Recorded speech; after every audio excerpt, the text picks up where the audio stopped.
हम 3 महत्वपूर्ण सच्चाई प्रस्तुत कर रहे हैं जो बताते हैं चंगाई और छुटकारा देना परमेश्वर की इच्छा है। परमेश्वर ने बीमारी और रोग नहीं बनाए हैं। अपनी चंगाई पाने के लिए तैयार हो जाइए। आज सुबह मैं चाहता हूं कि बहुत ही सरल संदेश यहां पर आपको बताऊं और हमारा ध्यान इस बात पर लाना चाहता हूं, जिस परमेश्वर की हम सेवा करते हैं, बाइबल के परमेश्वर, वो हमें चंगाई देने वाले परमेश्वर हैं। वो परमेश्वर है जो हमें परिपूर्ण बनाते हैं, शारीरिक रूप में, भावनात्मक रूप में और हर तरह से जीवन के हर एक क्षेत्र में। हम इस परमेश्वर की सेवा करते हैं। ये बाइबल के परमेश्वर हैं, परमेश्वर जो चंगाई देते हैं। और इसके बारे में कुछ विचार आपको बताना चाहता हूं जो हमारे विश्वास को प्रोत्साहित करेगा, हमें प्राप्त करने के लिए प्रोत्साहित करेगा। शायद हम में से कुछ लोग आज यहाँ पर बड़ी अपेक्षा के साथ में आए कि परमेश्वर चंगाई देंगे हमारे शरीर में, हमारे मन में, भावनाओं में। हम में से कुछ लोगों के शायद प्रियजन होंगे जिनके लिए आज यहाँ पर आप प्रार्थना करना चाहते हैं, ये कहते हुए, प्रभु ये तो यहाँ पर नहीं है लेकिन दूसरे शहर में है। लेकिन आप उनका नाम लेकर आए हैं। आप कह रहे हैं, प्रभु मैं चाहता हूँ वो व्यक्ति, वो प्रियजन, कि वो आपके स्पर्श का अनुभव करने पाए। हम आपके विश्वास को प्रोत्साहित करते एक साथ मिलकर प्रार्थना करेंगे उसके लिए। चंगाई देने वाले परमेश्वर एक ऐसी बात है जो अक्सर, यानी ये ऐसी बात है जो हम में रुकावट डालती है कि हम परमेश्वर से मांगे, उस पर विश्वास करें कि वो हमें चंगाई दे। ये तो वो गलत धारणाएं हैं जो हम अपने मन में और अपनी समझ में लिए चलते हैं। गलत धारणाएं, गलत विचार, गलत विचारधारा जो परमेश्वर के बारे में हम में होती है। ये कहते हुए दुख होता है कि कई बार ये गलत धारणाएं हम में बन जाती हैं, हमने जो भी प्रचार सुना है उसके कारण। आशा ये यहां पर नहीं होता है, लेकिन परमेश्वर के बारे में हम में कुछ गलत धारणाएं हैं। हमें पुलपिट पर से ये सिखाया गया है और हमने ये सुना है, हम उस पर विश्वास करते हैं और वचन में हम उसको परख कर भी नहीं देखते हैं और कहते हैं ये तो बस सच है। और हम इन गलत धारणाओं को अपने अंदर लिए चलते हैं और यही वो चीजें हैं जो हमें रोकती हैं परमेश्वर से पाने में। और आज हम चंगाई और परिपूर्णता के बारे में कह रहे हैं और छुटकारा, ताकि हम चंगाई पाए भावनात्मक और शारीरिक रूप में और जीवन के हर एक क्षेत्र में। तो मैं इनमें से 2 गलत धारणाओं के बारे में यहां पर बताना चाहता हूं और इन सारी बातों के संबंध में बाइबल से सच्चाई बताना चाहता हूं। ऐसी 2 सामान्य गलत धारणाएं हैं जो बहुत से लोगों में रहती हैं। उनमें से एक है कि परमेश्वर ही है जो हमें बीमार करता है ताकि वो हमें आत्मिक पाठ सिखा सके। वो इसमें आत्मिक बाजू जोड़ते हैं। परमेश्वर ने मुझे बीमार किया मुझे कुछ बात सिखाने के लिए, कुछ आत्मिक पाठ सिखाने। यही तो वो सबसे पहले होते हैं जो डॉक्टर के पास जाते हैं। यानी आप जो विश्वास करते हैं और आप जो कर रहे हैं उसके बीच में समानता नहीं है। क्योंकि अगर आप सच में विश्वास करते हैं कि परमेश्वर ने ही आपको बीमार किया है कि आपको कोई आत्मिक पाठ सिखाए, तो आपका प्रत्युत्तर होना चाहिए, परमेश्वर इसे भेजिए। अजीब तरह से कहने के लिए माफ कीजिए, क्योंकि मैं आपको झिंझोड़ देना चाहता हूं। अगर आप विश्वास करते हैं कि परमेश्वर ने यह बीमारी आप पर रखी है कि आपको आत्मिक पाठ सिखाए, तो आपका प्रत्युत्तर यह होना चाहिए, मुझे और दीजिए प्रभु ताकि मैं और आत्मिक पाठ सीख सकूं। और आपको डॉक्टर के पास नहीं जाना चाहिए। लेकिन यह गलत धारणा है जो बहुत से विश्वासियों में होती है कि परमेश्वर ने यह बीमारी मुझ पर रखी है कि मुझे कोई आत्मिक पाठ सिखाए। परमेश्वर मुझे बताइए वो क्या है। और दूसरी गलत धारणा बहुत से विश्वासी प्रभु के लोग अपने अंदर लिए चलते हैं, वो ये है कि यदि परमेश्वर की इच्छा है तो वो मुझे चंगाई देंगे। आप इसके बारे में निश्चित नहीं जान सकते। ये गलत धारणा है।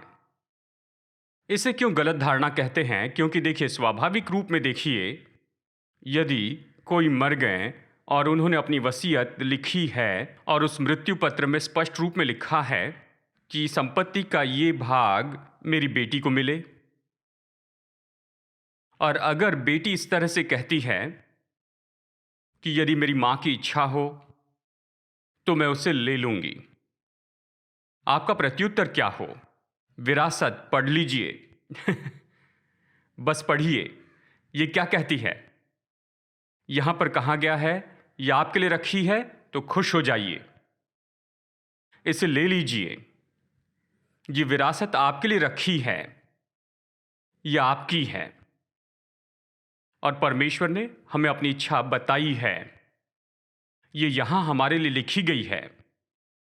और यहां पर इस मामले में किसी तरह का कोई असमंजसता का कोई मामला ही नहीं है। वसीयत पढ़िए, ये क्या कहती है। अब तक बहुत से लोगों ने वसीयत नहीं पढ़ी है, अभी भी ये प्रार्थना कर रहे हैं, प्रभु अगर आपकी इच्छा हुई तो आप मुझे चंगाई दीजिए। मुझे पता नहीं, ये गलत धारणा है। तो आज इन दो गलत धारणाओं से निपटने के लिए हम आपको सरल सच्चाई बताएंगे कि इससे निपटे, इसका सामना करें। और आप इन सरल सच्चाई को सुनते जाइए, ये उलझे हुए नहीं हैं, बहुत सरल हैं। सबसे पहले हम परमेश्वर के स्वभाव के प्रकाशन के बारे में देखेंगे।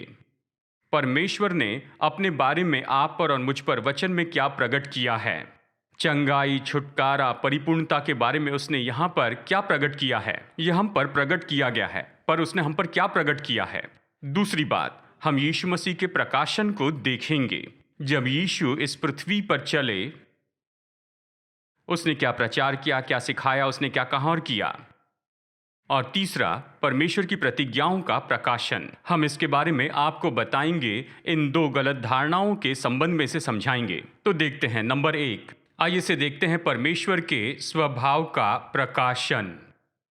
देखिए, परमेश्वर ने इस्राएलियों को मिस्र के बंधन से छुड़ाया, जहां वो 400 साल गुलामी में थे। उन्हें बाहर निकाला, लाल समुंदर पार करवाया। उन्होंने अपने शत्रुओं को नाश होते हुए देखा, लाल समुंदर पार किया और प्रतिज्ञा के देश की ओर अपनी यात्रा शुरू की। कुछ दिनों के बाद वह ऐसी जगह पर पहुंचे जहां उन्हें वहां पर पानी मिला, पर वो पानी पीने में मुश्किल था, वो तो बहुत ही कड़वा था। तो वो पुकार उठे, प्रभु मदद कीजिए, हम प्यासे, हमें पानी चाहिए, पर यह पानी कड़वा है। परमेश्वर ने मूसा से कहा, मूसा एक डाली ले और उसे पानी में फेंक दे। जब मूसा ने ऐसे किया तो जो कड़वा पानी था वो मीठा हो गया। ये निर्गमन अध्याय 15 में है।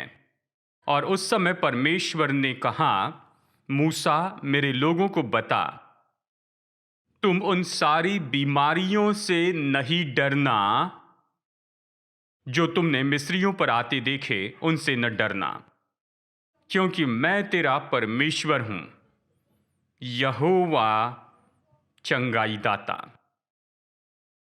मैं यही हूं, मैं हूं यहोवा राफा, तुम्हारा चंगाई दाता प्रभु। इस पूरे वचन के संदर्भ को देखिए। उसने कड़वे पानी को मीठे पानी में बदल दिया। उनसे कहना कि वो सब भूल जाएं, और मिस्रियों पर उन्होंने जो कुछ आते हुए देखा है उससे नहीं डरना, क्योंकि मैं तुम्हारे लिए, मैं तुम्हारा यहोवा राफा हूं, तुम्हारा चंगाई दाता। मैं यही तो हूं। और पूरे वचन में, खासकर पुराने नियम में, प्रभु ने जानबूझकर खुद को इस तरह से प्रकट किया जिसे हम यहोवा टाइटल्स कहते हैं, यानी यहोवा के अलग अलग नाम। यानी ऐसे 52 नाम हैं। यहोवा शालोम, यहोवा निस्सी या यहोवा यीरे। हम में से बहुत से लोग इसे जानते हैं। इनमें से हर एक परमेश्वर के बारे में अपना प्रकाशन है। प्रभु प्रकट करते हैं, अपने लोगों पर अपना स्वभाव बताते हैं। मैं यही हूं, मैं अपने आप को तुम पर और ज्यादा प्रकट करता हूं। यह उसके स्वभाव का प्रकाशन है। परमेश्वर हमेशा अपने स्वभाव के अनुसार बातें करते और काम करते हैं, क्योंकि वो यही है। मैं यहोवा राफा हूं, तुम्हारा चंगाई दाता, मैं तुम्हारा चंगाई देने वाला हूं। परमेश्वर अपने स्वभाव के अनुसार काम करते हैं। वो ऐसा नहीं करते कि कहते हैं कि मैं ये हूं और फिर बिल्कुल उसके उल्टे ही करने लगें। क्या आप समझ रहे हैं? नहीं, वो उसके साथ में बने रहते हैं, वो वैसे ही काम करते हैं। कहते हैं और काम करते हैं, हमेशा अपने स्वभाव के अनुसार काम करते हैं। और इसलिए हमें इस बात को समझना होगा कि निश्चय परमेश्वर ऐसे ही हैं। वो यहोवा राफा है, हमें चंगाई देने वाले हैं। वो हमारे चंगाई दाता हैं। वो हमें परिपूर्ण करते हैं शारीरिक और भावनात्मक रूप में। अब जरा इसके बारे में सोचिए, जैसे ये लोग जंगल में यात्रा कर रहे थे और हमें सच में उनकी संख्या पता नहीं है। अनुमान लगाते हैं 30 लाख होंगे। अनुमान लगाया जाता है कि 30 लाख लोग जंगल से यात्रा कर रहे थे, प्रतिज्ञा के देश की ओर जा रहे थे। प्रभु ने प्रतिज्ञा की, मैं तुम्हारा चंगाई दाता परमेश्वर हूं। तो देखिए 30 लाख लोगों के साथ क्या होता है। ये रिकॉर्ड है उन दिनों में इस तरह से जाने वाले लोग। ये तो इस तरह से दर्शाता है कि उस समय ना कोई रेफ्यूजी कैंप था, ना ही कोई रेड क्रॉस था, ना ही कोई मेडिकल कैंप था जो उनकी देखभाल करता या उनकी तंदुरुस्ती की ओर ध्यान देने वाली, ऐसी कोई बात नहीं थी। वो बस अकेले ही थे, पर यहोवा राफा थे। तो क्या हुआ, बाइबल उनके बारे में लिखती है। चलिए हम कुछ वचनों को देखते हैं। आइए स्क्रीन पर देखते हुए इसे जोर से पढ़ते हैं। भजन 105 वचन 37 पढ़ते हैं। तब वो इस्राएल को सोना और चांदी दिलाकर निकाल लाया और उनमें से कोई निर्बल न था। कोई निर्बल नहीं था। बीमार या रोगी जो रुक रुक कर चलता हो, कोई निर्बल नहीं था उन सारे गोत्रों में, एक भी नहीं। नेहम्याह अध्याय 9 वचन 21 आइए जोर से पढ़ते हैं। 40 वर्ष तक जंगल में ऐसा पालन पोषण करता रहा कि उनको कुछ घटी न हुई, न उनके वस्त्र पुराने हुए और न उनके पाँव में सूजन हुई। अब उन्हें ये डिजाइनर कपड़े कहाँ से मिले जो 40 साल तक नहीं फटे। उनके जूते भी नहीं फटे, उनके पैरों में सूजन नहीं आई, मतलब पैर ठीक थे। 40 साल प्रभु ने देखभाल की। वचन इसी के बारे में कहता है।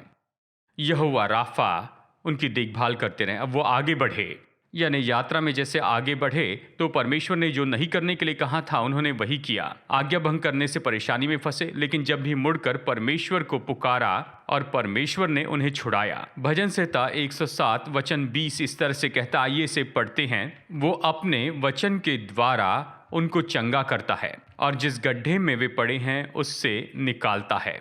जब परमेश्वर को पुकारा तो प्रभु ने क्या किया, अपना वचन भेजा और उन्हें चंगाई दी। और इसीलिए वचन इतना महत्वपूर्ण है। जैसे हम वचन की घोषणा करते हैं, हम विश्वास करते हैं कि प्रभु आज भी वैसे ही करेंगे जैसे पहले किया। वो अपना वचन भेजकर चंगाई देते हैं, छुटकारा देते हैं, बचाते हैं और जिंदगी बदलते हैं। आमीन। वचन भेजकर चंगाई देते हैं और उनके विनाश से उन्हें छुड़ाते हैं। तो जैसे ये लोग प्रतिज्ञा के देश में स्थापित हो गए और जैसे वो परमेश्वर के साथ में बने रहे जो प्रभु यहोवा राफा है। यानी आप यहाँ पर देखते हैं कि भजन संहिता में भी यहाँ पर बताया गया कि परमेश्वर कौन है, उस पर उनका भरोसा था और वो उसके स्वभाव को पहचानते थे। आप भजन में से पढ़ते हैं। आइए कुछ भजन को पढ़ते हैं, हम इससे परिचित है। भजन 30 वचन 2 देखिए दाऊद क्या कहता है। हे मेरे परमेश्वर यहोवा, मैंने तेरी दुहाई दी और तूने मुझे चंगा किया है। ये चंगा शब्द वही राफा शब्द है जो प्रभु ने अपने स्वभाव को बताने के लिए प्रकट किया। परमेश्वर ने कहा मैं राफा हूं, दाऊद ने कहा परमेश्वर आप मेरे लिए राफा हैं। मैंने आपको पुकारा और आपने मुझे चंगाई दी। भजन 91 परिचित वचन है। आइए इसमें से कुछ वचन पढ़ते हैं। वचन 9 पढ़ते हैं। हे यहोवा, तू मेरा शरण स्थान ठहरा है। तूने जो परम प्रधान को अपना धाम मान लिया है, इसलिए कोई विपत्ति तुझ पर न पड़ेगी और न कोई दुख तेरे डेरे के निकट आएगा। अब इसके बारे में सोचिए। भजनकार ये कहता है इसलिए कि परमेश्वर को आपने अपना शरण स्थान बनाया है, कोई विपत्ति तुझ पर न पड़ेगी, कोई मरी तेरे डेरे के निकट नहीं आएंगी। देखिए किस भरोसे के साथ में वो कहता है, प्रभु के बारे में कहता है।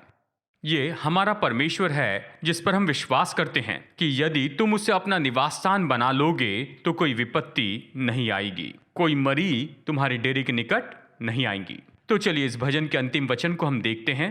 वचन 16 में वो इस तरह से कहता है, आइए पढ़ते हैं। मैं उसको दीर्घायु से तृप्त करूंगा और अपने किए हुए उद्धार का दर्शन दिखाऊंगा। वाह, उनका परमेश्वर में ये भरोसा था। अगर आप उसे अपना निवास स्थान बनाते हैं तो वह आपको दीर्घायु से तृप्त करेंगे। यही उनकी अपेक्षा थी। आपको दीर्घायु से तृप्त करेंगे और वो अपना उद्धार दिखाएंगे। भजन 103 ये तो हमारे लिए बहुत ही प्यारा भजन है। आइए 2 वचन पढ़ते हैं। वचन 2 और 3 जोर से पढ़ते हैं। हे मेरे मन, यहोवा को धन्य कह और उसके किसी उपकार को न भूलना। वचन 3, वही तो तेरे सब अधर्म को क्षमा करता और तेरे सब रोगों को चंगा करता है। यह शाश्वती देता है कि परमेश्वर यहोवा राफा है। वो चंगाई देते हैं हमारे सारे रोगों को। ये शाश्वती देते हैं परमेश्वर के स्वभाव को। वो हमारे सारे पापों को क्षमा करते हैं। वही परमेश्वर हमारे सारे रोगों को चंगा करते हैं। आमेन। शायद हो सकता है अब कोई कहे कि पास्टर ये तो पुराना नियम है। तो क्या आपको ये कहना है परमेश्वर रिटायर हो गए, यानी नया नियम आने के बाद वो कहते हैं माफ कीजिए मेरा नाम अब यहोवा राफा नहीं रहा, मैं बदल रहा हूं? नहीं।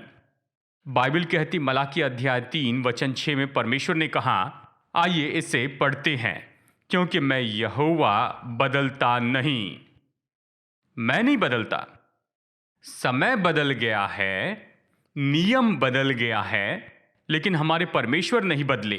वो आज भी वही है, यहोवा राफा। तो क्यों न आप और मैं विश्वासी के नाते हम भी उसे इसी तरह से पहचान ले जैसे पुराने नियम के इन लोगों ने पहचाना था। और उनकी अपेक्षाएं बहुत ही स्पष्ट थी। अगर आप प्रभु को अपना शरणस्थान बनाएं तो कोई विपत्ति आप पर नहीं आएगी, कोई मरी आपके डेरे के निकट नहीं आएगी। दीर्घायु से वो आपको तृप्त करेंगे और अपना उद्धार दिखाएंगे। बस वही तो यहोवा राफा है। लेकिन परमेश्वर नहीं बदले। शायद हो सकता है उससे हमारी अपेक्षाएं बदल गई हो, शायद हमारी सोच या उसके बारे में हमारे विचार बदल गए होंगे, पर परमेश्वर नहीं बदले। वो अभी भी हैं यहोवा राफा। ये उसके स्वभाव का प्रकाशन है, वो नहीं बदले हैं। और इसलिए हमें इस समझ में आना, कहना प्रभु आप तो मेरे चंगाई दाता हैं, और इसीलिए ये मेरी अपेक्षा है जैसे कि मुझे बाइबल बताती है। मैं विश्वास करता हूं आप मुझे चंगाई देंगे, आप मुझे बल देंगे आत्मा, प्राण और शरीर में। और मैं जानता हूं कि मेरे परमेश्वर कौन है। नंबर दो है प्रभु यीशु मसीह का प्रकाशन। जब प्रभु यीशु मसीह संसार में आए तो वो यहां पर बहुत कुछ करने के लिए आए थे। और एक बात जिस पर मैं गौर करना चाहता हूं वो इसलिए आए कि हम पर परमेश्वर को प्रकट करें। और बाइबल इस तरह से कहती है, इब्रानियों अध्याय 1 में इस तरह कहती है, परमेश्वर ने भूतकाल में अपने भविष्यवक्ताओं के द्वारा हमसे बातें की, परंतु इन अंतिम दिनों में, अंतिम समय में उसने हमसे अपने पुत्र के द्वारा बातें की। मानो परमेश्वर कह रहे हैं, सुनो, अगर मेरे भविष्यवक्ताओं की एक भी बात समझ में नहीं आई, ठीक है, मैं खुद तुम्हारे पास में नीचे आता हूं, मैं तुम्हारे पास आता हूं। अंतिम दिनों में अपने पुत्र के द्वारा बातें की। इब्रानियों 1 का ये वचन भाग कहता है, तो चलिए यहां पर वचन 3 हम पढ़ लेते हैं। पैशन अनुवाद से ये स्क्रीन पर रखा गया है, तो आइए इसे हम पढ़ते हैं। पुत्र तो परमेश्वर के प्रताप को तेजों में रूप में दिखाने वाला है और परमेश्वर के सच्चे स्वभाव को दर्शाने वाला है, उसके आईने की तस्वीर है। जरा इसके बारे में सोचिए। यानी यीशु परमेश्वर के स्वभाव को सही तरह से दिखाने वाले हैं। यानी क्या आप सच में जानना चाहते हैं कि परमेश्वर कैसे हैं? तो अय्यूब को मत देखिए, अय्यूब अच्छा है, उसे मत देखिए। यूसुफ को मत देखिए, अब्राहम को मत देखिए, पौलुस को भी मत देखिए, या फिर पतरस को। अगर आप सच में जानना चाहते हैं परमेश्वर कैसे हैं तो देखिए यीशु को।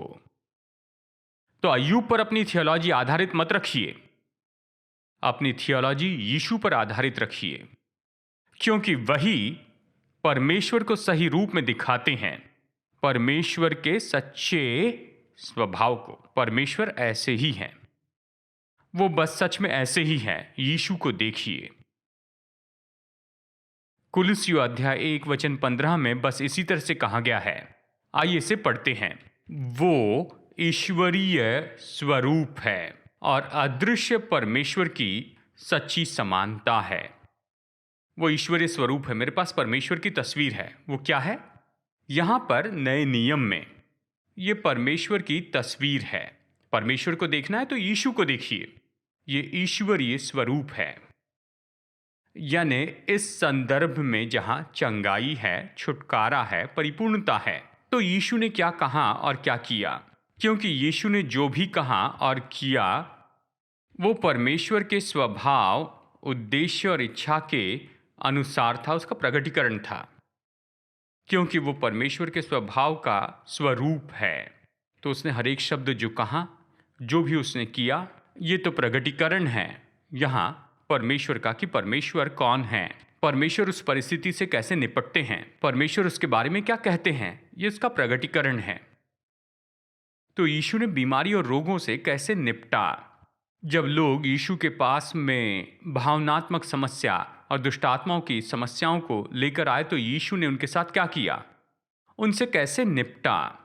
अब देखिए, मैं नहीं चाहता कि यहां पर कठोरता से मैं कुछ कहूं, लेकिन मैं कुछ वाक्य कहना चाहता हूं कि हमें झिंझोड़ दे। पहला, कि सुसमाचार में कहीं भी आप नहीं पाएंगे कि यीशु ने एक भी मनुष्य से यह कहा हो। अगर परमेश्वर की इच्छा हो तो तुम चंगे होंगे, अगर नहीं है तो अपना पाठ सीख लो। क्या आप कभी पाते हैं कि यीशु ने एक भी व्यक्ति से कहा हो, एक भी बीमार से ये वाक्य कहा? तो कैसे आज के प्रचारक इसे प्रचार करते हैं और यीशु के नाम में कहते हैं, और यीशु कहते हैं सुनो, मैंने ये नहीं किया। लेकिन आज के प्रचारक जिनके नाम के आगे पीएचडी और डीडी लगा है, लेकिन वो कहते हैं परमेश्वर के सच्चे स्वभाव के बिल्कुल विरुद्ध में कहते हैं। तो आप किस पर विश्वास करेंगे? पीएचडी वाले उस प्रचारक पर या जीवित परमेश्वर के पुत्र पर?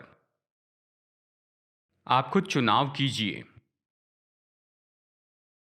एक भी बीमार व्यक्ति से यीशु ने कभी भी ये वाक्य नहीं कहा, यदि परमेश्वर की इच्छा हो तो तुम चंगे हो जाओगे, नहीं तो फिर अच्छा है कि अपना पाठ सीख लो। नहीं, कभी नहीं। दूसरी बात, एक भी बीमार व्यक्ति से यीशु ने कभी नहीं कहा यदि ये परमेश्वर की इच्छा हो तो वो चंगाई देंगे। इसके बारे में कोई सवाल नहीं। प्रभु की इच्छा पर उसने कभी सवाल नहीं किया, चंगाई के बारे में, छुटकारे के बारे में। आज तो बहुत से प्रचारक कहते प्रभु की इच्छा हो तो वो चंगाई देंगे। यीशु ने कभी भी ऐसी प्रार्थना नहीं की जब तक चंगाई की बात हो। आप कभी नहीं पाएंगे कि यीशु ने प्रार्थना की, हे पिता, अगर आपकी इच्छा हो तो चंगाई दीजिए, नहीं तो इसे घर ले जाइए। कभी नहीं। उसने कभी ऐसी प्रार्थना नहीं की। क्या मैं सच कह रहा हूं? आप कभी नहीं पाएंगे कि यीशु ने ऐसी प्रार्थना की, चाहे बीमारी हो या फिर रोग हो या छुटकारा हो। उसने कभी यह प्रार्थना नहीं की, पिता अगर आपकी इच्छा हो तो इसे चंगाई दीजिए। लेकिन हम कैसे ये प्रार्थना कर सकते हैं? आप यीशु के पीछे नहीं चलते हैं। मुझे ऐसी प्रार्थना करना सिखाया गया, भूल जाइए, यीशु के पीछे चलिए।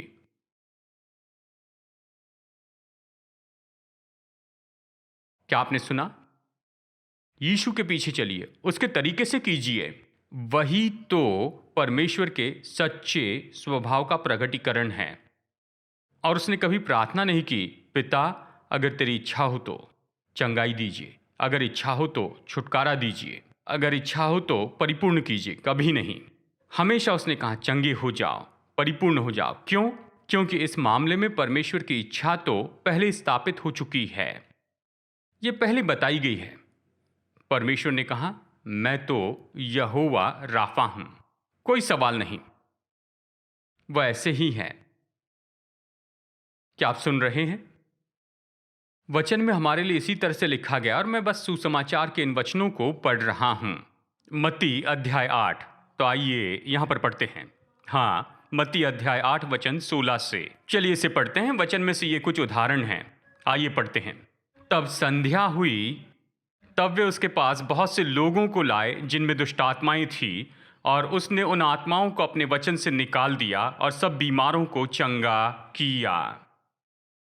क्या आप कल्पना कर सकते हैं कि यीशु ने ये सब कुछ किया? यानी लोगों की बड़ी लंबी कतार थी और यीशु कहते, अगर परमेश्वर की इच्छा है तो नहीं, तुम्हारे लिए नहीं है, तुम इधर आ जाओ। परमेश्वर तुम्हें चंगाई देने की इच्छा रखते हैं, 3 दिनों के बाद आना। प्रभु की इच्छा बदल जाएगी, 3 दिनों बाद चंगाई मिलेगी। कल्पना कीजिए अगर यीशु को कभी ऐसे करना पड़ता तो कितनी हंसी की बात होती। उसने ऐसे नहीं किया। ये क्या कहता है? वो बड़ी भीड़ लेकर आए, बहुत से लोग, उसके लिए कोई खासियत नहीं, बस बीमार है तो लेकर आ गए। और ये कहता है उसने उन सबको चंगाई दी। मत्ती 12 वचन 15 देखते हैं। फिर से ये कुछ संदर्भ हैं, आइए इसे पढ़ते हैं। ये जानकर यीशु वहां से चला गया और बहुत लोग उसके पीछे हो लिए और उसने सबको चंगा किया। लूका अध्याय 4 वचन 40 में लूका ये लिखता है पिछली घटना के बारे में। आइए इसे यहां पर पढ़ते हैं। सूरज डूबते समय जिन जिन के यहाँ लोग नाना प्रकार की बीमारियों में पड़े हुए थे, वे सब उन्हें उसके पास ले आए और उसने एक एक पर हाथ रखकर उन्हें चंगा किया। अब जरा सोचिए, हेल्थ इंश्योरेंस प्लान इस तरह से हो, जहां पर है सब, हर एक, अलग अलग और हर एक के लिए साइन अप किया। आज ऐसे बहुत से डिस्क्लेमर्स हैं, जैसे कि आपकी उम्र अगर ज़्यादा है माफ़ कीजिए, अगर पहले से कोई बीमारी है तो सॉरी, अगर आप इसके टेस्ट में पॉजिटिव हैं तो सॉरी। लेकिन यीशु को देखिए, कोई भी, हर एक व्यक्ति, नाना प्रकार की, और क्या, और सब, आइए आप योग्य हैं। उसने चंगाई दी, छुटकारा दिया। यही तो प्रगटीकरण है, परमेश्वर के स्वभाव का प्रकाशन है। क्या आप सुन रहे हैं? तो देखिए, हमें परमेश्वर के बारे में गलत धारणाएं सिखाई गई। परमेश्वर के बारे में हमें गलत धारणा सिखाई गई, दुख की बात है, चर्च के लोगों के द्वारा। परमेश्वर पर चंगाई के लिए विश्वास करना मुश्किल होता है क्योंकि हमने इस गलत धारणा को स्वीकार किया है। आज हम कहते प्रभु पर विश्वास कीजिए तो कहते, लेकिन मुझे बताया गया कई बार वो चंगाई देते हैं तो कई बार छुट्टी पर चले जाते हैं। नहीं, जो बताया गया उसे भूल जाइए। यीशु ने क्या किया, वही तो हमारे लिए परमेश्वर का सच्चा प्रकाशन है। आमेन।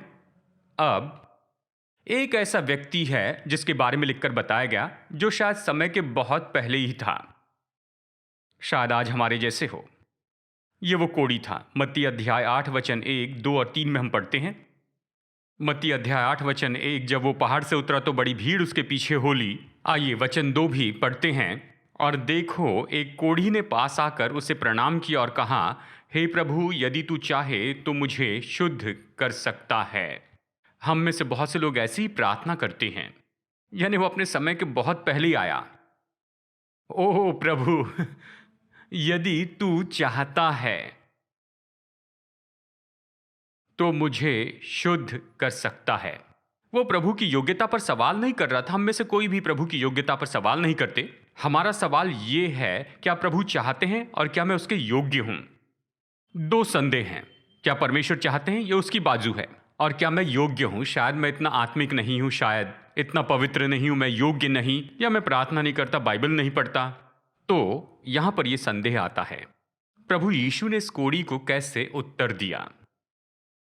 अगला वचन पढ़िए। उसने ऐसे उत्तर दिया, उसने कहा, तब यीशु ने हाथ बढ़ाकर उसे छुआ और कहा, मैं चाहता हूं तू शुद्ध हो जा। और वो तुरंत कोढ़ से शुद्ध हो गया। यानी अपने संदेह को भूल जाओ, मेरी इच्छा के बारे में कोई सवाल मत करो, यानी मैं चाहता हूं। तो वो आया। मन में सवाल था, प्रभु मैं सच में नहीं जानता हूं, यदि तू चाहे। प्रभु की इच्छा के बारे में सवाल था और यीशु का जवाब था, मैं चाहता हूं। और मैं आपसे कहूं, आज वो हमें इसी तरह से उत्तर देते हैं। अगर परमेश्वर की इच्छा के बारे में हमारे मन में सवाल हैं, चंगाई और छुटकारे के लिए उसका प्रत्युत्तर है, मैं चाहता हूं, शुद्ध हो जा, चंगा हो जा। आमेन। यानी इस मामले में हम में कोई भी संदेह की बात ना हो कि परमेश्वर कौन है, क्या वो चंगाई देना चाहते हैं, उसकी भूमिका क्या है। ये शुरू की कलीसिया में बना रहा। कल्पना कर सकते हैं, यानी ऐसी सभा के बारे में जहां अखबार इस घटना के बारे में हमें बता सकते थे। प्रेतों के काम 5:16 शुरू की कलीसिया के बारे में यही तो बताते हैं। आइए इसे पढ़ते हैं। यरूशलेम के आसपास के नगरों से भी बहुत लोग बीमारों और अशुद्ध आत्माओं के सताए हुओं को ला लाकर इकट्ठे हुए थे। और क्या कहता है, और सब अच्छे कर दिए जाते थे। यानी यीशु उठाए गए थे, वो स्वर्ग में चले गए थे, लेकिन चर्च के द्वारा यही काम आगे बढ़ रहे थे। बीमार लोगों की भीड़ और जो दुष्ट आत्माओं से सताए थे, वो चर्च में आ रहे थे। और यहां पर लिखा गया कि वो सब चंगे हो गए। उनमें से हर एक। आज चर्च को क्या हो गया है? उन्हें लूटा गया है। जो असत्य उन्हें प्रचार किया गया है, उसके द्वारा जो हमें प्रचार किया गया है, और इसलिए आज इसे चर्च में होते हुए नहीं देख रहे हैं। और आज की थियोलॉजी ने चर्च को लूट लिया है, उस सामर्थ को छीना जो कि चर्च में होनी चाहिए थी। क्या आप सुन रहे हैं? हमें बाइबल में वापस जाना होगा। बाइबल क्या कहती है कि कहे प्रभु हमें ये चाहिए, वही चाहिए जो बाइबल कहती है। शायद कोई इस तरह से कहे कि हाँ, ये उस पुराने ज़माने का था, बाइबल के समय में लोगों को इसकी ज़रूरत थी। आज डॉक्टर्स हैं, हॉस्पिटल्स हैं। डॉक्टर्स के लिए प्रभु का धन्यवाद, हॉस्पिटल के लिए धन्यवाद, वो हमारे साथ में पार्टनर्स हैं। हम परिपूर्णता के लिए काम कर रहे हैं, हम चंगाई के लिए काम कर रहे हैं, इसलिए हम डॉक्टर्स के विरुद्ध में नहीं हैं। मेरी पत्नी यहाँ बैठी है और वो सहमत है। तो हम डॉक्टर्स के विरुद्ध में नहीं हैं, हम हॉस्पिटल्स के विरुद्ध में नहीं हैं, हम उनके विरुद्ध में नहीं हैं। पर बात तो ये है, समय बदल गया है, लोग बदल गए हैं, लेकिन हमारे यीशु नहीं बदले हैं। वो वैसे ही हैं, वो वैसे ही हैं। बाइबल हमें बताती है इब्रानियों 13:8 में, यीशु मसीह कल और आज और युगान युग एक सा है, वो नहीं बदले हैं। बाइबल के यीशु मसीह, सुसमाचार के यीशु मसीह, वो आज के यीशु मसीह हैं। और चर्च की बस एक ही जिम्मेदारी है कि सटीकता से उसको दर्शाए, लोगों के सामने उसे गलत रूप में न दिखाएं। नहीं, यीशु को गलत रूप में न दिखाएं, ये उसका अपमान होगा। बिल्कुल सही रीति से उसे दर्शाए, जो उसने कहा वही कहिए, उसने जो किया वही कीजिए। ये हमारी जिम्मेदारी है। हम भरोसे के साथ में कह सकते हैं कि यीशु अभी भी चंगाई देते हैं, और ये उपलब्ध हैं सभी के लिए, बहुतों के लिए, सबके लिए, और किसी के भी लिए जो उसके पास विश्वास से आते हैं। वो अभी भी ऐसा करते हैं क्योंकि वो नहीं बदले। आमेन। तो अब आखिरी बात, अगर इतने समय तक आप सोए हैं तो अभी जाग जाइए। यह आखिरी है, परमेश्वर की प्रतिज्ञाओं का प्रकाशन। जानते हैं, परमेश्वर की हर प्रतिज्ञा ये परमेश्वर की इच्छा का प्रकाशन है। तो आइए इसे एक साथ में कहते हैं, परमेश्वर की हर एक प्रतिज्ञा ये परमेश्वर की इच्छा का प्रकाशन है। जोर से कहिए, मानो आप में जिंदगी है। कहिए, परमेश्वर की हर एक प्रतिज्ञा परमेश्वर की इच्छा का प्रकाशन है। चलिए एक और बार कहते हैं, परमेश्वर की हर एक प्रतिज्ञा परमेश्वर की इच्छा का प्रकाशन है। यह बहुत ही सरल है। अगर परमेश्वर ने प्रतिज्ञा की है तो वो चाहते हैं कि आप इससे प्राप्त करें। ये ऐसा नहीं कि परमेश्वर आपसे प्रतिज्ञा करे और कहें कि नहीं नहीं, मैं मजाक कर रहा था। यह तो हंसने वाली बात होगी। दोस्त शायद आपस में ऐसा करे, लेकिन परमेश्वर नहीं। कि प्रभु कहे कि मैंने सच में ये नहीं कहा, लेकिन मेरा इसका कहने का अर्थ अलग था। यह तो ऐसा थियोलॉजिकल ट्विस्ट है जिसे परमेश्वर को भी समझना पड़ेगा। इसलिए परमेश्वर ने सब कुछ जानबूझकर कहा है। तो यदि उसने प्रतिज्ञा की है तो वो चाहते हैं कि निश्चय ही आप इसे प्राप्त करें। सवाल मत कीजिए, यह उसकी इच्छा है, इसलिए प्रतिज्ञा की है। मैं केवल 2 बातें बताऊंगा चंगाई, छुटकारा और परिपूर्णता के इस मामले में। पहली बात है प्रभु का क्रूस। जो क्रूस है वो किसी के लिए भी है और ये सबके लिए है। वो क्रूस, यीशु मसीह ने क्रूस पर जो सब किया है वो मुफ्त में उपलब्ध है सभी लोगों के लिए, किसी भी मनुष्य के लिए जो उसके पास विश्वास से आता है। सब कुछ हम ये विश्वास करते हैं, ये प्रचार करते हैं। हम विश्वास करते हैं कि क्रूस पर यीशु मसीह ने हमारे सारे पाप उठा लिए, सारे संसार के पाप। उसने क्रूस पर आपके पापों को उठाया। जब वो क्रूस पर मरे तो उसने दाम चुकाया। वो गाड़े गए, वो फिर से जी उठे और आज भी जीवित हैं। और हम बड़े साहस से घोषित करते हैं कि जो भी इस जीवित यीशु पर विश्वास करता है, आपके पापों को क्षमा मिलेगी, क्योंकि वो लहू जो उसने बहाया वो तो हमें सारे पापों से धोता है। अब क्या आप कल्पना कर सकते हैं अगर कोई आपको ये कहते हुए सुने और वो सामने आकर कहें कि मुझे उद्धार पाना है, और आप कहें खैर शायद परमेश्वर चाहते हैं कि आप पाप में ही रहो, कि आपको वो एक पाठ सिखाए। क्या आप कभी किसी से ऐसा कहेंगे? नहीं। या आप कहेंगे कि खैर शायद परमेश्वर की इच्छा नहीं है कि वो आपके पापों को क्षमा कर दे। क्या कभी आप ऐसा कहेंगे? हम कभी नहीं कहेंगे, क्योंकि हम जानते हैं कि क्रूस तो सभी के लिए और हर एक के लिए है। सरल विश्वास में आइए, ये आपके लिए है। और जिस पल वो प्रार्थना करते हैं तो हम क्या कहेंगे कि आपके पाप क्षमा किए गए हैं, खुश हो जाएं, आनंद मनाएं, हर्ष मनाएं। आपके पाप क्षमा हुए क्योंकि आपने प्रभु यीशु पर विश्वास किया है। अब फिर ऐसा क्यों कि जब बीमारी की बात आती है, देखिए बाइबल इस तरह से कहती है, यशायाह 53:4, मत्ती 8:17, पहला पतरस 2:24, बाइबल कहती है उसने हमारे बीमारी और रोगों को अपने ऊपर उठा लिया है उसी क्रूस पर। यशायाह 53 के इसी अध्याय में हमें परिपूर्ण करने के लिए जो दंड था वो उस पर डाला गया।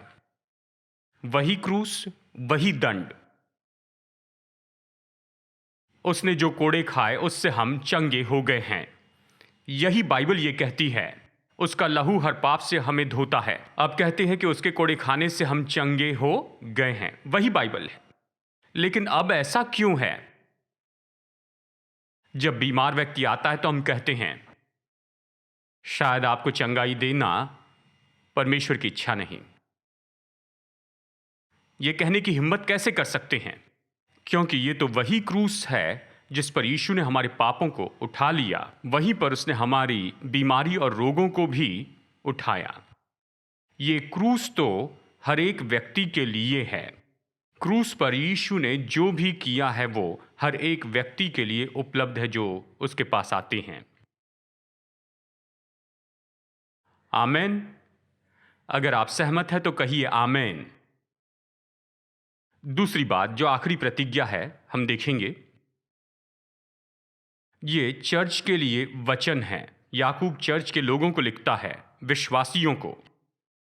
याकूब अध्याय 5 वचन 14 और 15 में वो ये लिखता है। देखिए किन शब्दों में लिखता है। वचन 14, आइए इसे एक साथ मिलकर पढ़ते हैं।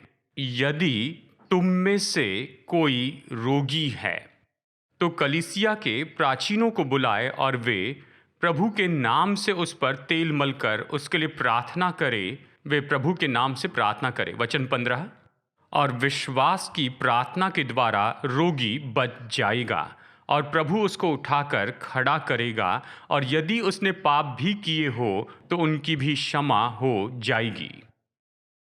ये किससे कह रहा है? यदि तुम में कोई भी रोगी हो, बीमार हो। ये नहीं कहता कि कोई भी जो अपनी बाइबल पढ़ता है, निरंतर 7 दिन तक पढ़ता है और वो बीमार हो तो पुकार सकते हैं। इसमें कोई शर्त नहीं रखी है। उसने बस कहा यदि तुम में कोई बीमार हो तो कलीसिया के प्राचीनों को बुलाए। फिर ये कहता है विश्वास की प्रार्थना जो प्रभु के नाम से है शायद बचा लेगी, या केवल कुछ बार बचाएगी, या 35% संभावना है, नहीं, वो बचेगा। यहां पर बचेगा ये शब्द आया है, यानी ये ऐसा ग्रीक शब्द है जिसमें कई बार जुड़ा है उद्धार के बारे में। चंगाई, छुटकारा, विजय, बचाया जाना, सुरक्षा, ये सब इस एक शब्द में है। यही शब्द यहां पर दूसरी जगह पर चंगाई के रूप में अनुवाद किया गया है, और ये चंगाई है कई जगह पर। यानी विश्वास की प्रार्थना प्रभु के नाम में वो पापी को उद्धार देगी, बीमार को चंगाई देगी, और प्रभु उसे उठाकर खड़ा करेंगे। और अगर उसने कोई पाप भी किए हैं तो वो क्षमा किए जाएंगे। इस भाषा को देखिए, यहां पर कोई ऐसी बात नहीं कि शायद हो या हो सकता है, नहीं, ऐसा कुछ भी नहीं है। समझ रहे हैं? और ये चर्च से की गई प्रतिज्ञा है, आपसे और मुझसे। कलीसिया को तो बस यही करना चाहिए, हमें इसी बात में जुड़े रहना चाहिए कि हम जाएं, प्रभु के नाम में प्रार्थना करें। तेल की चिंता मत कीजिए, तेल दूसरे की मदद के लिए है।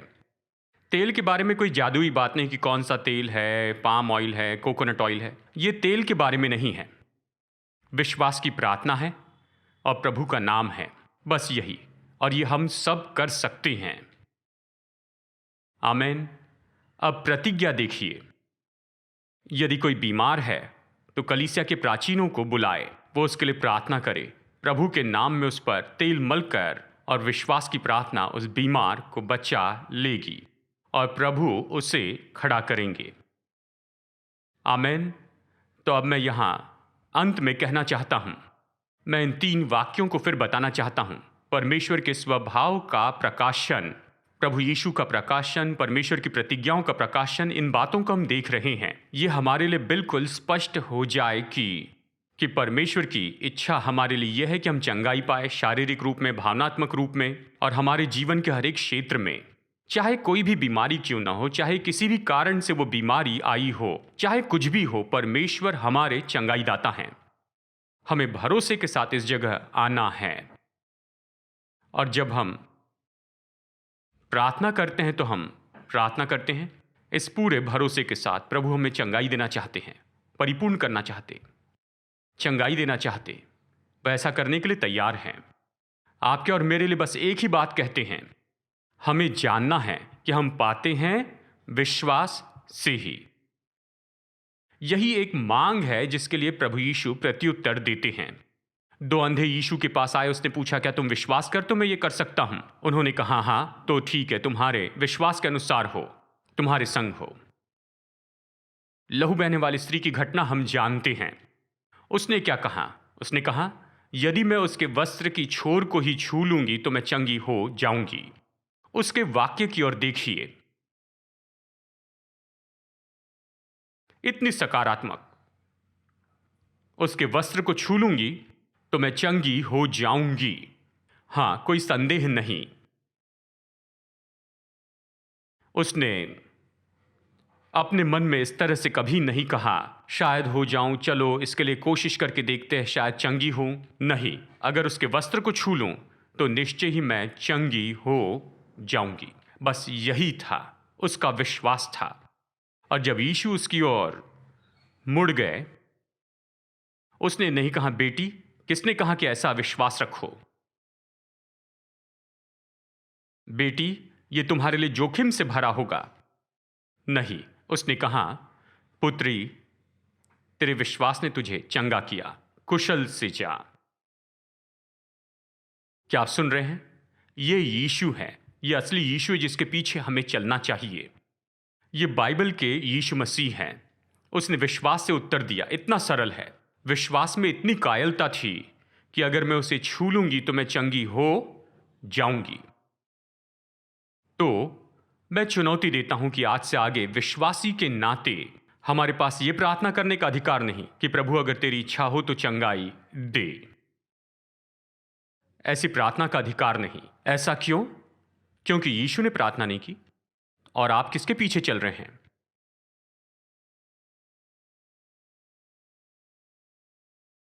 सब चुप हैं। यीशु के पीछे चले। प्रभु, आप मेरे चंगाई दाता हैं। आपने जो कोड़े खाए उससे मैं चंगा हो गया हूं। मेरे परमेश्वर मेरे सारे पापों को क्षमा करते हैं और मेरे सारे रोगों को चंगा करते हैं। वही मेरे परमेश्वर है। दीर्घायु से मैं तुझे तृप्त करूंगा। उसके कोड़े खाने से मैं चंगा हुआ हूं। मुझे परिपूर्ण करने वाला दंड उस पर डाल दिया गया। यही हमारी भाषा है। हम ये विश्वास करते हैं। आमेन। तो आज के दिन हम प्रार्थना करेंगे, प्रभु पर विश्वास करेंगे कि प्रभु हमें चंगाई दे, छुटकारा दे। हम प्रार्थना के समय को विभाजित करेंगे। सबसे पहले हम कुछ बीमारियों के लिए प्रार्थना करेंगे जिसके बारे में प्रभु ने मेरे हृदय में रखा है, और मैं उन बीमारियों का नाम लूँगा। अगर आपको ये बीमारी है तो निश्चय ही हम आपके लिए प्रार्थना करेंगे, और फिर हम गवाही भी सुनेंगे, और फिर हम यहाँ पर प्रार्थना करेंगे और मैं अगुवाई करूँगा। यहाँ सब मिलकर प्रार्थना करेंगे और फिर हम सब अपने लिए प्रार्थना करेंगे। मैं चाहता हूं कि आप विश्वास की प्रार्थना करना सीख ले। वचन कहता है कि कलीसिया के प्राचीनों को बुलाए, लेकिन बाइबल में दूसरी जगह भी कहता है कि विश्वासियों में ये चिन्ह होंगे। ये हर विश्वासी के लिए है। हाँ, प्राचीन होने के नाते हमारी अपनी जिम्मेदारी है, पर हर विश्वासी को ये करना है। और दूसरी बात, हम लोगों की प्रार्थना में अगुवाई करेंगे, जहां हम सब प्रार्थना करेंगे, चाहे खुद के लिए हो या प्रियजन के लिए जो शायद यहाँ पर ना हो। शायद वो घर में होंगे या फिर किसी और जगह पर होंगे। आप उनका नाम लीजिए और कहिए, परमेश्वर इन्हें चंगाई दीजिए। मैं इनके लिए विश्वास करता हूँ कि वो चंगाई पाए, उनकी परिपूर्णता के लिए, उनकी भलाई के लिए। और हमारे परमेश्वर पर विश्वास कीजिए। वो यहोवा राफा हैं, वो बदले नहीं हैं। आमेन। और फिर तीसरी बात, यहाँ पर अंत में हमारे लीडर्स सामने होंगे, हमारी मिनिस्ट्री टीम होगी। कुछ लोग शायद व्यक्तिगत प्रार्थना करवाना चाहते हो। प्रभु बहुत से तरीकों से चंगाई देते हैं, तो एक में फंस कर न रहें। ये तरीके के बारे में नहीं, लेकिन वो हमारे चंगाई दाता हैं। ठीक है? यानी देखिए, परमेश्वर ने कहा तुम बीमारों पर हाथ रखोगे और बीमार चंगे हो जाएंगे। हाथ रखना ये चंगाई की सेवा का एक और तरीका है। तो हमारी मिनिस्ट्री टीम यहाँ पर होगी, और आप चाहे तो आइए, वो आप पर हाथ रख के प्रार्थना करेंगे। ये एक और तरीका है इसके लिए। अब एक बात मैं स्पष्ट बता दूं, हम डॉक्टर के विरुद्ध में नहीं है, मेडिकल के विरुद्ध में नहीं है, हम डॉक्टरों के विरुद्ध में नहीं है। हम एक टीम है, एक ही उद्देश्य के लिए मिलकर काम करते हैं कि लोगों के जीवन में चंगाई हम देख सकें। तो मैं आपको ये करने के लिए प्रोत्साहित करता हूँ कि यहाँ सेवकाई के समय के बाद शायद किसी समस्या से आप तुरंत ही चंगाई प्राप्त कर ले। यानी लहू बहने वाली स्त्री ने अपने शरीर में महसूस कर लिया, यानी चंगाई पाई, और उसने तभी वहां पर गवाही दी। अगर आप ऐसा कर सकें तो हम प्रोत्साहित करेंगे कि सामने आकर गवाही दीजिए। ये मनुष्य को महिमा देने के लिए नहीं, लेकिन हम अपने राजा के लिए स्तुति करेंगे। अगर प्रभु इस समय आपको यहाँ पर चंगाई दे तो आप निश्चय ही आगे आइए और गवाही दीजिए। अब या हो सकता है कि आपको डॉक्टर के पास जाना पड़े, चिकित्सक के पास जाना हो, वो आपको जांचे, टेस्ट करवा ले। परमेश्वर का चमत्कार मेडिकल टेस्ट में साबित होगा, तो आप उससे न डरें। हम आपको प्रोत्साहित करते हैं, जाइए खुद जांच करवा लीजिए। अगर किसी के लिए प्रार्थना की है तो प्रोत्साहित कीजिए, डॉक्टर से चेक करवा लीजिए, और डॉक्टर इसे जांच कर कहें कि ये आपकी रिपोर्ट है, पहले ये था लेकिन अभी आप ठीक हो चुके हैं। और ऐसा करना अच्छा है। आमेन। अगर आप ऐसे वापस जाते हैं, आप निश्चय ही चंगाई को जांच लीजिए, या फिर आप डॉक्टर से चेक करवाइए और गवाही बताइए। गवाहियां हम मनुष्यों को या चर्च का नाम बढ़ाने के लिए नहीं होती हैं। गवाही परमेश्वर को महिमा देने के लिए है। तो गवाही बताइए, ईमेल भेजिए। आप चर्च की ईमेल आईडी पर अपनी गवाही भेजिए। हम लोगों को बताएंगे। अवश्य आपका नाम नहीं बताएंगे, लेकिन हम चाहते हैं कि लोग आशीष पाए। पर बताइए परमेश्वर ने ये किया ताकि हम सब आनंद मना सके। आमेन। ठीक है, हम निश्चय यहाँ पर प्रार्थना करेंगे। आप तैयार रहिए। मैं कुछ बीमारियों का नाम लूंगा। अगर आपको ये परेशानी है तो अपनी जगह पर खड़े हो जाइए। हम एक साथ प्रार्थना करेंगे। इसका मतलब ये नहीं कि परमेश्वर दूसरी बीमारी को चंगाई देना नहीं चाहते हैं। आराधना के समय यहाँ पर खड़े रहते हुए मैंने अपने दिल में ये महसूस किया और मैं इन परिस्थितियों के बारे में आपको बता रहा हूँ। आपके दाहिने पैर में से उभर कर आने वाला दर्द है, ऊपर नीचे जा रहा है। मैंने यहाँ पर खड़े रहते हुए महसूस किया दाहिने पैर में। सामान्य रूप में ये दर्द तो नहीं होता है। मेरे दाहिने पैर में नीचे एड़ी तक ये दर्द हो रहा था और इसीलिए अगर आपको ऐसा दर्द हो रहा है तो जहां भी है खड़े हो जाइए। हम आपके लिए प्रार्थना करेंगे। प्रभु चंगाई देंगे। शर्मिंदा मत होइए, खड़े हो जाइए और हम इसके लिए प्रार्थना करेंगे। और दूसरी बात, खैर और कोई है, खड़े हो जाइए। यानी आपके दाहिने पैर में ऐसा दर्द है जो नीचे एड़ी तक है। मैंने इसे अपने पैर के तलवे में महसूस किया। अगर आपको इस तरह से दर्द है तो खड़े हो जाइए। आपको शर्मिंदा नहीं होना है। हम आपके लिए प्रार्थना करेंगे। ऐसे लोग खड़े हो जाइए। और दूसरी बात जो महसूस की, यहाँ पर पीठ में, यानी जैसे मैं दिखा रहा हूँ, पीठ के ऊपरी भाग में, अगर ऊपरी भाग में आपको दर्द है तो हम आपके लिए प्रार्थना करेंगे। अगर आपको ये समस्या है तो खड़े हो जाइए। हम आपके लिए प्रार्थना करेंगे। यानी यहाँ पर अगर आपको पीठ में दर्द है, पीठ के ऊपरी भाग में, यानी ऐसा कोई यहाँ पर है तो खड़े हो जाइए। अगर किसी को पीठ का दर्द है, कहिए जल्दी से मैं अपनी चंगाई प्राप्त करता हूँ। आमेन।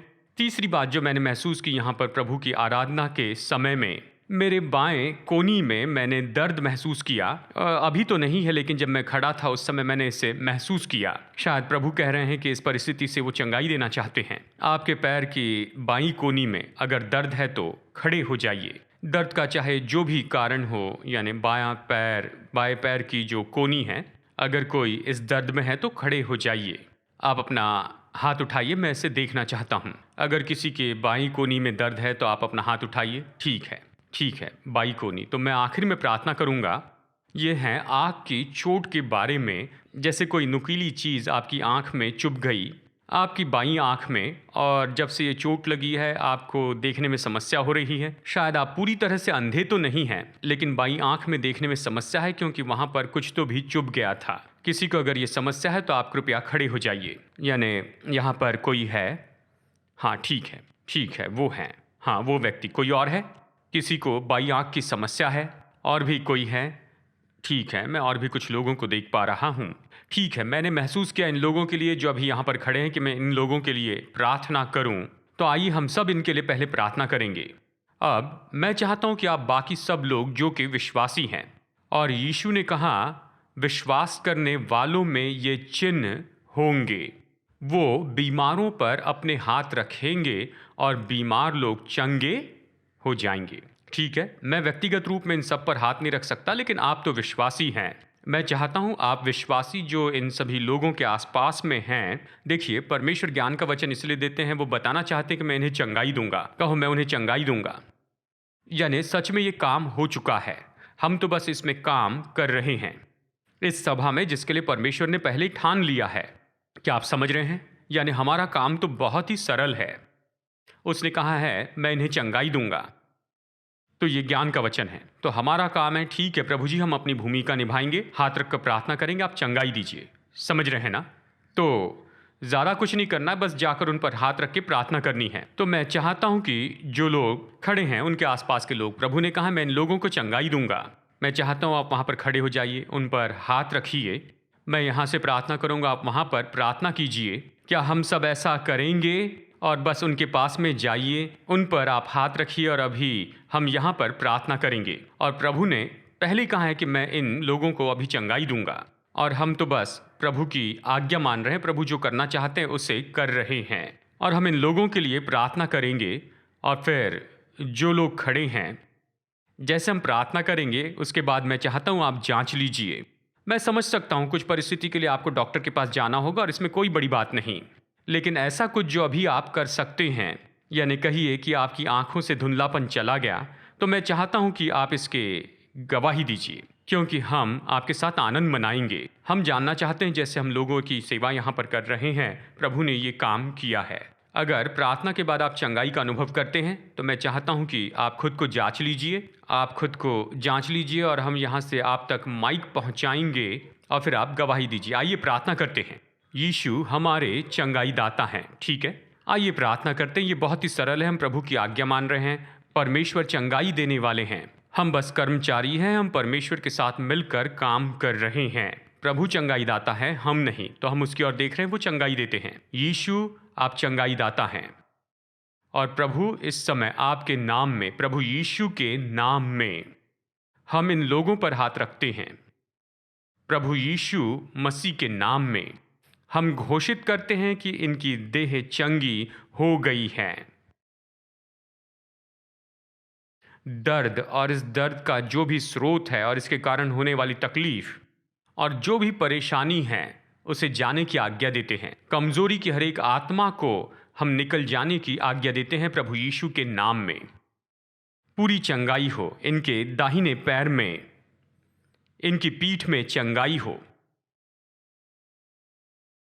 और चंगाई हो पैर की, बाएं पैर की कोनी में। अभी यीशु मसीह के नाम में चंगाई हो और चंगाई पाए इनकी बाईं आंख में जिसमें चोट लगी थी और इनकी दृष्टि पूरी तरह से सही हो जाए प्रभु यीशु मसीह के नाम में। यीशु मसीह के नाम में चंगे हो जाएं। और जो लोग इन पर अपने हाथ रखे हैं, आप कहिए प्रभु यीशु के नाम में चंगे हो जाएं, परिपूर्ण हो जाएं प्रभु यीशु मसीह के नाम में। प्रभु यीशु मसीह, मैं विश्वास करता हूं आप मेरे चंगाई दाता हैं। आपने मेरी बीमारियों को उठा लिया और मेरे रोगों को उस क्रूस पर, ताकि आपने जो कोड़े खाए उस कारण मैं चंगा हो गया।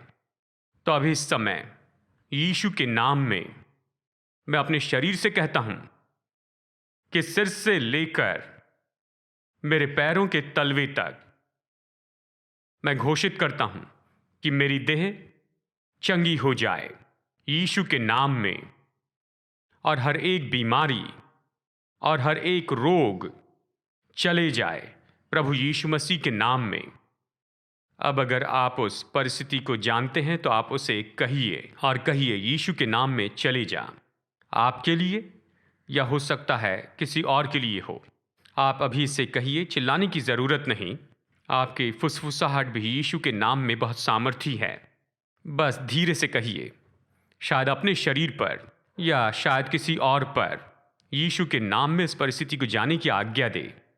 चाहे ये जो भी परिस्थिति हो, शायद शारीरिक परिस्थिति हो, भावनात्मक परिस्थिति हो, शायद किसी तरह की बीमारी हो या फिर कोई पुरानी परेशानी हो। आइए अपने मन से हम कहें, प्रभु यीशु के नाम में मैं घोषित करता हूं, मेरा मन और मेरी भावनाएं चंगी हो चुकी हैं, परिपूर्ण हैं। मैं चंगा हूं, मैं अच्छा हूं प्रभु यीशु के नाम में। आमेन, आमेन। पिता, आपका धन्यवाद कि हमने यहाँ पर विश्वास की बिल्कुल सरल प्रार्थना की प्रभु यीशु मसीह के नाम में।